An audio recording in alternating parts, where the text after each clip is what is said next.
let's talk about how to diagnose your liver by using your foot. Of course, we're not actually diagnosing the liver. You have to go to the doctor for that. But you can get a lot of clues by looking at certain parts of the body, especially the foot, to be able to understand what's going on the inside versus taking every one of these clues and treating them directly with a different medication or a skin cream or maybe even a diuretic because you have edema. So today I'm going to kind of really connect the dots with a lot of different symptoms that relate to the foot.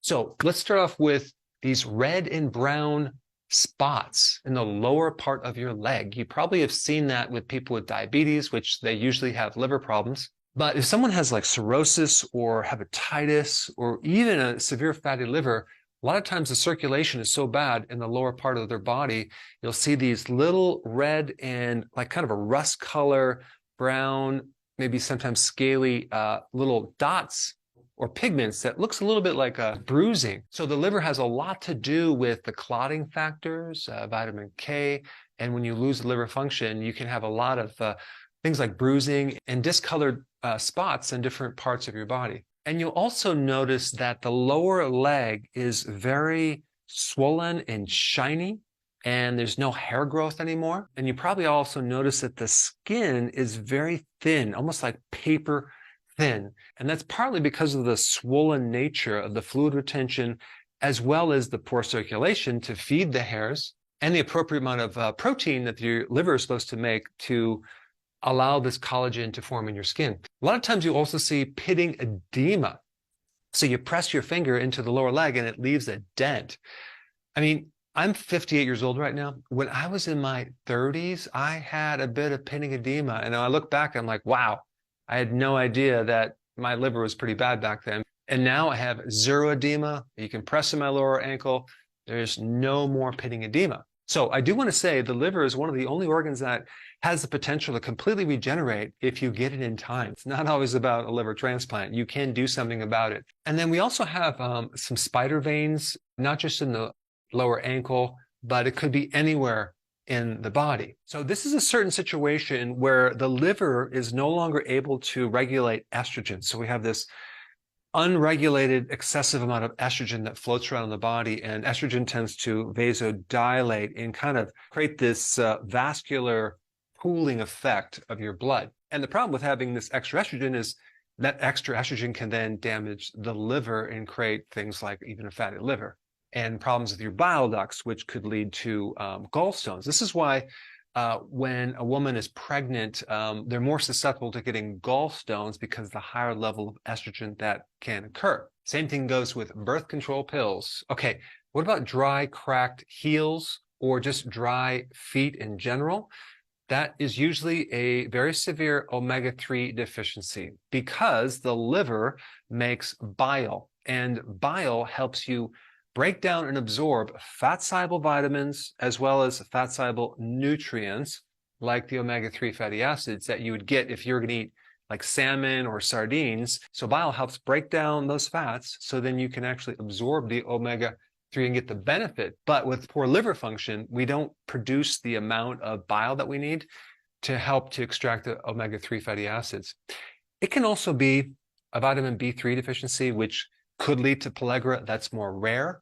But you usually see that where people are just eating the majority of their calories from corn chips, corn tortillas, because corn is very deficient in B3 and that can create more of a problem with that. But typically, if it's in the heel area or the foot, think omega-3 fatty acids. Now, you can also have itching feet. This usually exists because that bile that's produced by the liver is very, very thickened in like sludge, and it's backing up into the liver, and then it's backing into the blood, and then from the blood it backs into the tissues, and that can show up as itching, okay? And I know some people that have this unbearable itching feet, drives them crazy all night long, but they're not making the connection. The problem is probably not in the foot, it's in the liver. But it can also be a fungus growing on the foot. People with liver problems have more fungal infections, not just on the foot, but on the toenail as well. Why? Because a really big part of the function of your liver is immunity. There are certain cells in your liver that are immune cells.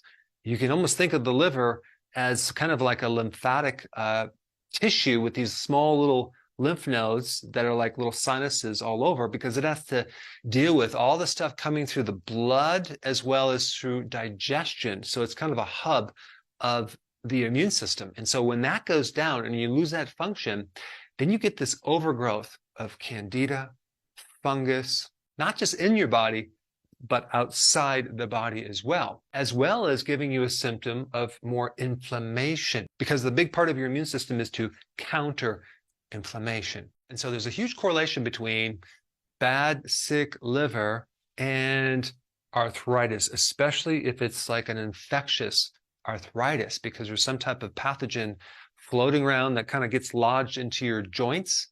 It could be in the ankle, it could be in the toe, it can be in the knee, any joint. And that arthritis is coming because your immune system is not working to be able to get rid of the pathogen. So we lose this immune control, and then we have this excessive immune reaction that creates a lot of collateral damage, like inflammation in your knee, because the immune system is like a bull in a china shop, just basically destroying everything in its vicinity. So in that case, it's like your own immune system that's creating the problem, because it's not able to kill the pathogen. You know, quite a few people who have plantar fasciitis, this pain in the bottom of the foot, you know, they get it treated. It doesn't seem to work. It's not really coming from damage in the area itself. A lot of times it's referred from your liver, because you have a tendency to have more arthritis or inflammation, especially in areas that you're constantly irritating, like your foot, where you constantly have to walk on it. It creates a lot of inflammation. So in the morning, it might be better, but at night, your feet are killing you. Now, because of the poor circulation and the lack of blood flow and things, you're going to have a tendency to have buildup of toxic material, and it's going to have bad odor, and it'll come to the skin. It could be like a bad ammonia smell. And also the temperature is not regulated. So you may notice that your feet are more hot than they should be. So at night, you can't have a blanket on your foot. But on the flip side, with some people that have liver damage, they have cold feet, okay? And that's probably because the thyroid needs to convert at least 80% of its hormones through the liver, from T4 to T3, the active form of the thyroid hormone. So if there's liver problems and you can't make that conversion, you end up on the cold side. So too cold, too hot could be liver issues. Now, what about fungus on your toenail and in between the toes, right? Where it becomes so red and irritated and painful that people put all sorts of creams and antibiotics on it, yet it keeps coming back and back and back. Why? Because you haven't got rid of the root problem. You haven't healed the liver so the immune system can work. Instead, we treat symptoms, add another antibiotic, antifungal, and you're better for a while until it comes right back. Until you develop this fungal resistant strain now that you can't even kill it. Now, also realize for any type of systemic or topical fungal problems, you can't use an antibiotic cream or an antibiotic. Antibiotics only kill bacteria, not fungus. And as a side note, there's a lot of natural things that I have on the internet that are antifungal, and they're natural and they don't have side effects. Iodine is one of them. Tea tree oil is another one. Now, a really good clue for liver problems, if the toenail is really healthy, chances are your liver is very healthy. And there's a lot of different problems that can happen with that toenail. Number one, you can have something called a dystrophic nail, which is a nail that's very thick, it's cracking, it's distorted, it's yellow. Sometimes it breaks off from the nail bed. It can be very uncomfortable with just a little bit of force. And the person kind of stubs their toe and then the nail just starts breaking off. So that's one situation. You have another situation where you have a toenail fungus. That's called onychomycosis. Not that you need to know that, but the nail bed just starts to break down because there's this fungus invading and there's a bit of a yellow coloring, but that fungus is living off of your protein, the collagen in your nail. And this is not just athlete's foot. This is not just, having your foot in a moist environment. It really has to do with your own immune defenses internally that's making it very, very weak, making you susceptible to getting a fungus. And then you have other types of nail problems. I'm not going to even try to pronounce these, but white lines that go across, or little dots, or vertical ridges that go up and down. Both of those situations can be a liver problem. Also, having a club nail could be a liver problem. And in that situation, it's kind of an upside down spoon. So you have this kind of a squarish, very large, kind of a bulbish nail that's occurring on your foot, or it could be in the hand. So as you can see, there's a lot of little clues that you can get by looking at someone's foot. Of course, if you're doing this in public on someone's foot, don't mention my name. Couple little points. Liver is a major immune organ. Number two, the gut flora imbalance. If there's any type of imbalance in your good bacteria, that can make the liver worse. There's this huge, it's called a gut-liver axis. It's a two-way street situation where the gut and the liver are under constant communication. So one problem can create another, and then the liver problem can create problems with your gut. And this is why when someone takes antibiotics, they end up with liver problems. And this is also why some people that are exposed to a lot of chronic artificial sweeteners, right? They're taking a lot of this over a period of time.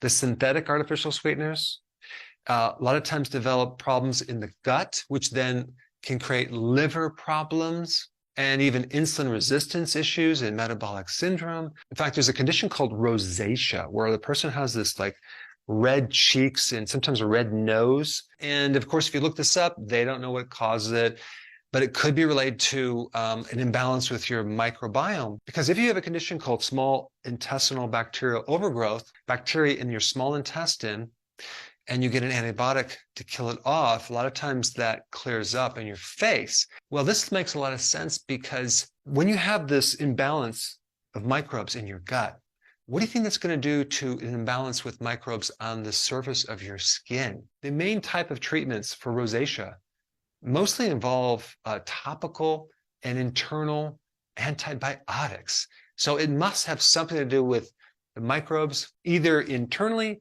or externally. The point is that if you're going to treat something like that with an antibiotic, what happens when you destroy these microbes? And then the problem just comes right back. Yet you keep doing this.